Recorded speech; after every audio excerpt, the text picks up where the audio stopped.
jalan yang ada di jalan raya. Kita lihat dulu teori marka jalan dan fungsinya ya. Untuk teori marka jalan saya berpedoman pada Peraturan Menteri Perhubungan ya Republik Indonesia yang sebelumnya ini nomor PM 30.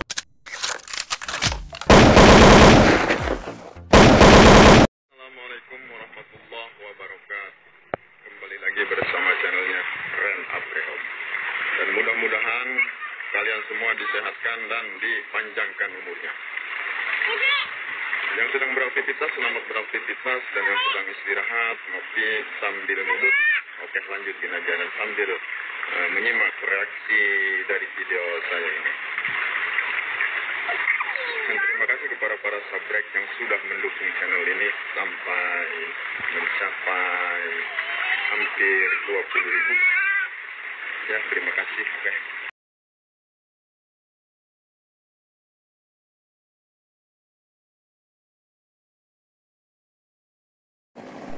Halo sahabatku semua, apa kabar kalian? Senang sekali bisa berjumpa di channel saya ini. Nah, kali ini saya dalam perjalanan pulang dari kota Pangkalan Balai atau tepatnya ibu kota Kabupaten Banyuasin menuju ke rumah yang jaraknya kurang lebih 40 km. Lumayan jauh kawan-kawan. Sembari kita berjalan menuju rumah, ada baiknya kita sedikit belajar mengenai rambu-rambu lalu lintas. Salah satunya adalah marka jalan. Oke.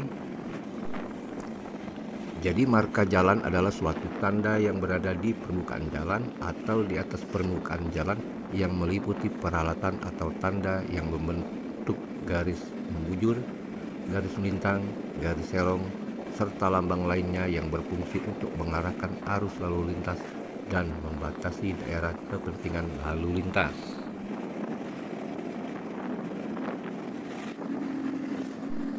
Nah, sepanjang jalan ini seperti teman-teman lihat, marka jalan garis berwarna kuning. Terkadang marka garisnya utuh terlihat, terkadang putus-putus. Nah, kedua marka jalan dengan garis utuh dan terputus-putus ini tentu ada bedanya kawan-kawan.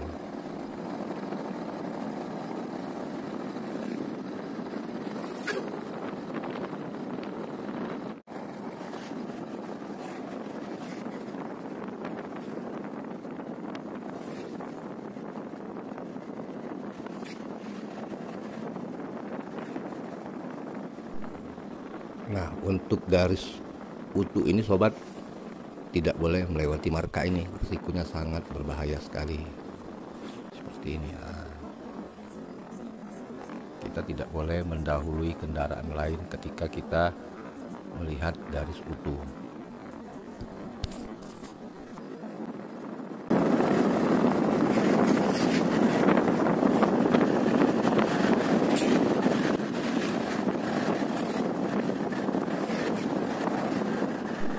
Nah, sekarang untuk pengertian marka jalan garis putus-putus sobat. Ketika sobat bertemu dengan garis putus-putus seperti ini, diperbolehkan melintas marka ini bila hendak pindah ke jalur sebelahnya yang kosong atau ingin menyalip kendaraan di depan sobat. Tapi sobat harus tetap hati-hati jika jalan yang dilalui itu dua arah. Oke?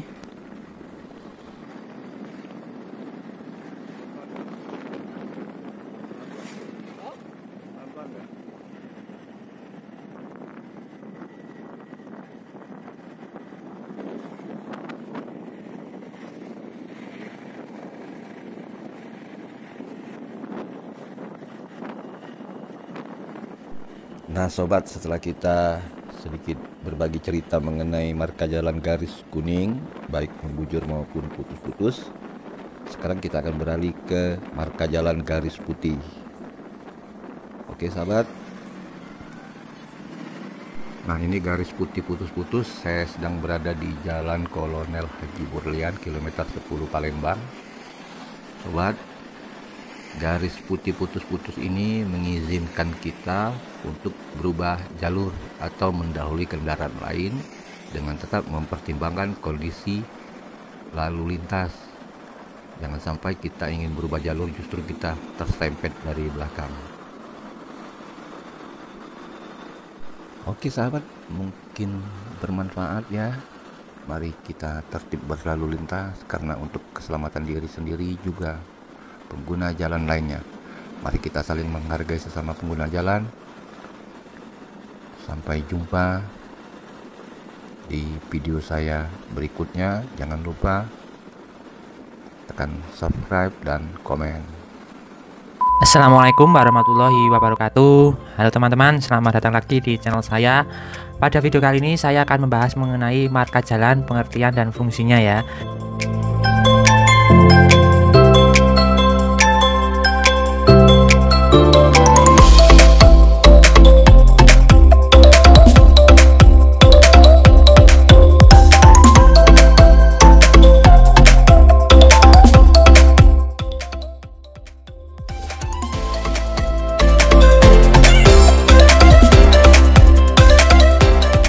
Pada video sebelumnya saya sudah menjelaskan mengenai rambu lalu lintas dan artinya. Silahkan teman-teman bisa melihat pada link di atas ini ya. Video ini saya buat secara berurutan agar teman-teman bisa mengerti mengenai rambu lalu lintas dan marka jalan yang bisa menunjang teman-teman untuk belajar mengemudi ataupun tes SIM A atau SIM C. Oke, sebelum lanjut videonya jangan lupa like video ini dan subscribe channel saya bagi yang belum.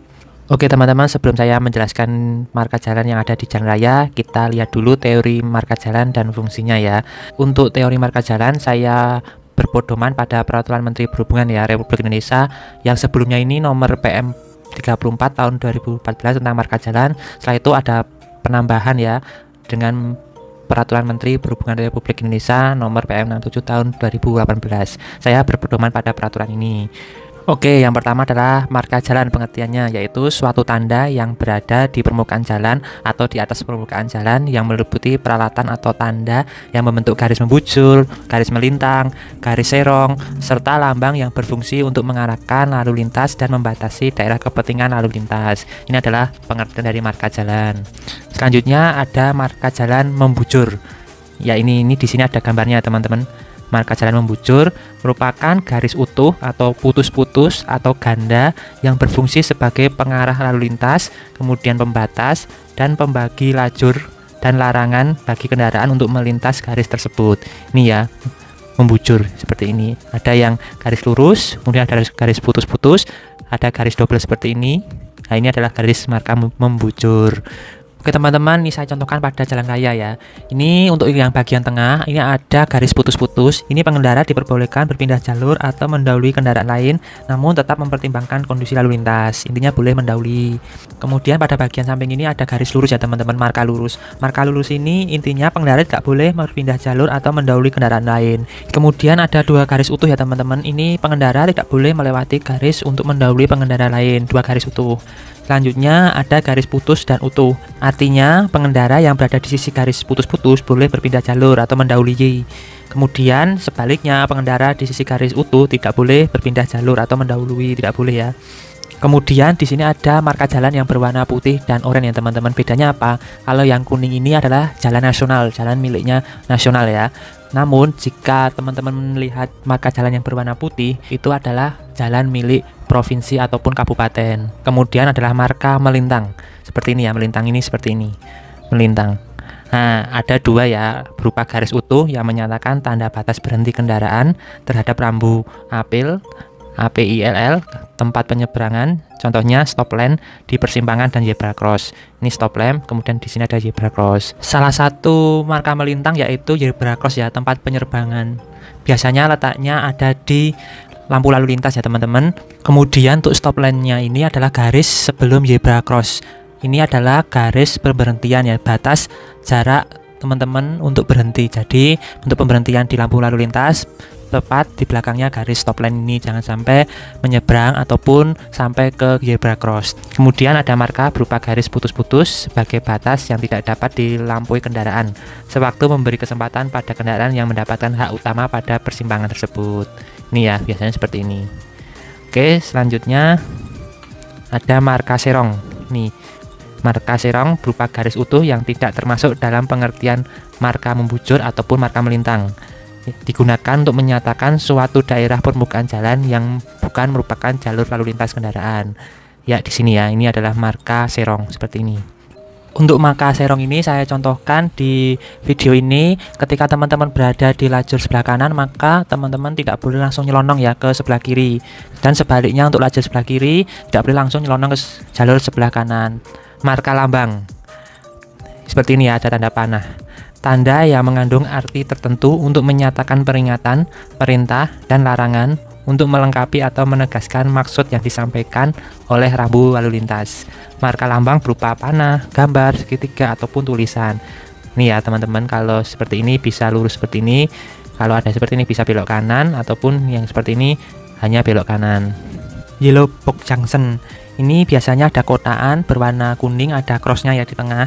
Intinya garis pembatas bagi pengendara ketika di dalam yellow box junction ini terjadi kepadatan ya, kemacetan, ada mobil di sana di box junctionnya itu, maka pengendara lain tidak boleh ikut melintasi, atau meskipun lampu sudah hijau maka pengendara tetap berhenti ya, menunggu di box junction itu sudah sepi lagi, tidak terjadi kepadatan. Oke teman-teman, selanjutnya marka lainnya di sini ada yang pertama marka tempat penyeberangan, salah satunya adalah zebra cross, tepat di lampu lalu lintas ya. Setelah itu di sini ada marka larangan parkir berbentuk zigzag seperti ini berwarna kuning ya. Di sini teman-teman tidak boleh parkir ya, mobil, kendaraan bermotor nggak boleh. Selanjutnya marka lainnya di sini ada marka lajur sepeda atau sepeda motor ya. Biasanya kalau sepeda ini berwarna hijau seperti ini, ada logonya sepeda. Kemudian di sini ada marka lokasi wisata. Biasanya ada tulisan kawasan wisata. Ketika wisatanya ada di sini, di 50 meter sebelum kawasan wisata ada marka jalan berupa kawasan wisata berwarna merah tua ya, seperti ini. Selanjutnya marka lainnya adalah marka jalur evakuasi. Biasanya jalur evakuasi ini dikasihkan di tempat-tempat rawan bencana ya. Di sini salah satunya di pantai rawan bencana yaitu tsunami. Di sini ada tulisan-tulisan marka di jalan berwarna merah tua ini ya, jalur evakuasi, dan di sini ada titik kumpulnya. Selanjutnya ada marka jalur bus ya. Biasanya di kota-kota besar ini ada jalur khususnya yaitu jalur bus yang biasanya berwarna merah seperti ini. Tidak boleh mobil kendaraan pribadi masuk ke jalur bus ini ya teman-teman. Kemudian ada lagi di dekat halte bus ya. Di situ ada tulisan bus stop. Kemudian sebelum dan sesudahnya ada garis kuning dengan zigzag. Intinya kendaraan tidak boleh stop atau berhenti di daerah situ karena akan mengganggu perjalanan bus. Setelah itu ada jalur dan lajur. Apa itu perbedaannya teman-teman? Perbedaannya ini jalur kita katakanlah di sini utara ya teman-teman. Kemudian ini selatan. Untuk jalur di sini ada dua, jalur ke utara dan jalur ke selatan.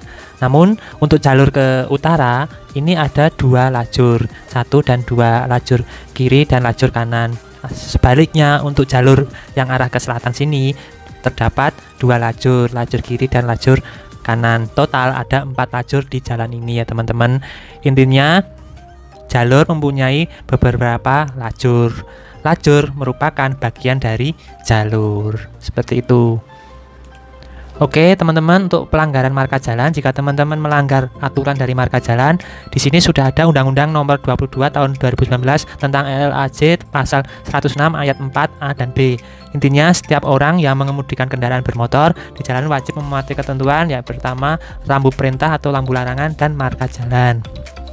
Pelanggaran marka jalan maka bisa dikenakan pasal 287 ayat 1. Intinya teman-teman dapat pelanggaran ya, dapat hukuman pidana dengan kurungan paling lama 2 bulan atau denda paling banyak Rp500.000. Maka dari itu teman-teman harus mematuhi marka jalan dan rambu-rambu lalu lintas ya. Oke teman-teman, sekian dulu video saya mengenai marka jalan. Jika teman-teman ada pertanyaan mengenai marka jalan, silahkan tulislah di kolom komentar. Semoga video ini bermanfaat.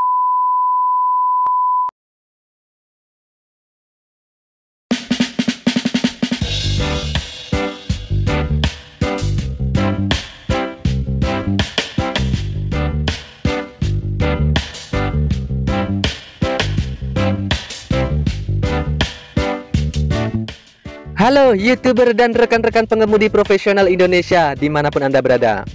Ketemu lagi ya sama saya Anto Yeo Kreativa. Apa kabar hari ini? Insya Allah baik ya. Oke teman-teman, dalam video ini teman-teman, kali ini kita akan bahas mengenai marka jalan ya teman-teman ya. Marka jalan ini penting harus kita tahu juga bahasanya, namanya, fungsinya, dan biasanya terletak di mana. Supaya apa teman-teman, kita tidak dikirimin surat cinta sama Pak Polisi alias surat tilang elektronik ke rumah, kita nggak tahu apa penyebabnya gitu kan. Begitu dibuka suratnya nggak taunya masalah sepele, yaitu kita melanggar peraturan marka jalan teman-teman. Oke, sebelumnya ada yang tahu nama marka jalan ini? Ada yang tahu nama dan fungsinya? Kemudian yang ini fungsinya, tahu bahasanya apa teman-teman? Dan yang ini juga ada yang tahu? Kemudian yang ini juga teman-teman ya, pasti teman pernah melihat ketika berkendara di jalan raya. Bagaimana? Tongkrongin terus.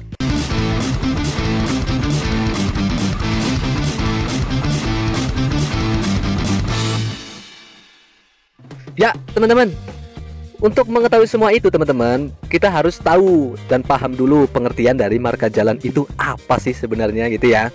Oke, marka jalan adalah suatu tanda yang berada di permukaan jalan atau di atas permukaan jalan yang meliputi peralatan atau tanda yang membentuk garis pembujur, garis melintang, garis serong, serta lambang lainnya yang berfungsi untuk mengarahkan arus lalu lintas dan membatasi daerah kepentingan lalu lintas teman-teman ya.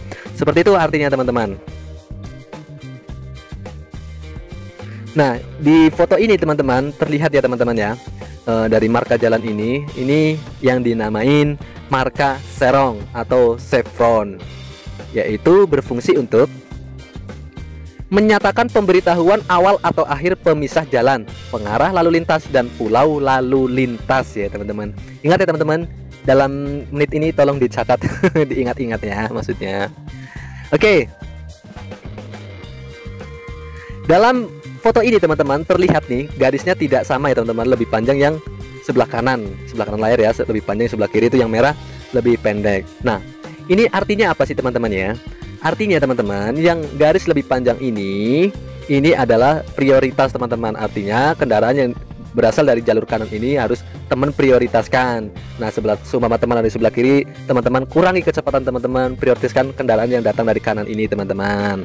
Sebagai bukti teman-teman, kenapa sebelah kanan ini harus prioritas teman-teman, ini ada videonya teman-teman dan bukti-buktinya. Oke, teman-teman perhatikan ya, ini sebelah kanan layar ini teman-teman, lajur sebelah kanan ini jalur utamanya teman-teman, dia itu lebih lurus gitu ya teman-teman, lebih lurus, dan kemungkinan kendaraan akan lebih cepat ya lajunya ya.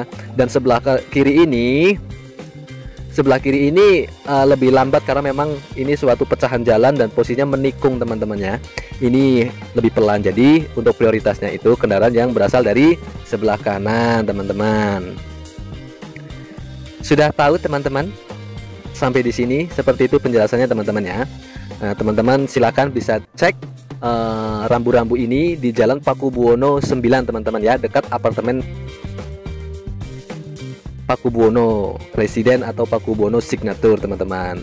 Posisinya menjelang apartemen. Kalau dari arah Kebayoran Lama itu teman-teman belok kiri, kalau dari arah Pasar Taman Puring itu teman-teman belok kanan teman-teman.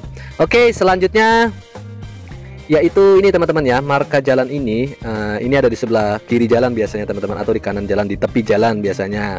Nah, seperti ini teman-teman ya, ini adanya di sebelah kiri jalan atau kanan jalan, tapi di tepi jalan. Maknanya apa teman-teman? Oke teman-teman, ini adalah tanda peringatan larangan parkir di sepanjang jalan tersebut teman-teman. Makanya teman-teman suatu saat mau parkir misalnya gitu ya, jangan di tempat yang ini teman-teman ya. Ini ada marka jalannya yang memberitahukan peringatan ini teman-teman ya, tanda peringatan larangan parkir di sepanjang jalan tersebut, yaitu jalan yang sudah jelas ada garisnya seperti ini teman-teman. Ingat ya teman-teman ya, jangan sampai teman-teman parkir sembarangan juga. Parkirlah pada tempatnya teman-teman, di gedung parkir atau tempat yang sudah disediakan memang untuk lahan parkir. Karena apa teman-teman ya, kalau teman-teman masih nekat juga melakukan sementara teman itu sudah mengerti fungsinya, siap-siap saja teman-teman ya dikirimin surat cinta dengan dasar pasal ini teman-teman ya. Pasal 287 ayat 1 Undang-Undang ILAJ yang berbunyi, setiap orang yang mengemudikan kendaraan bermotor di jalan yang melanggar aturan perintah atau larangan yang dinyatakan dengan rambu lalu lintas sebagaimana dimaksud dalam pasal 106 ayat 4 huruf A atau marka jalan sebagaimana dimaksud dalam pasal 106 ayat 4 huruf B dipidana dengan pidana kurungan paling lama 2 bulan atau denda paling banyak 500.000 rupiah. Oke teman-teman, jelas ya? Kalau sudah jelas, itu artinya perjumpaan kita sampai di sini dulu teman-teman ya. Kita ketemu lagi di video-video berikutnya. Terima kasih, tetap waspada dalam mengemudi.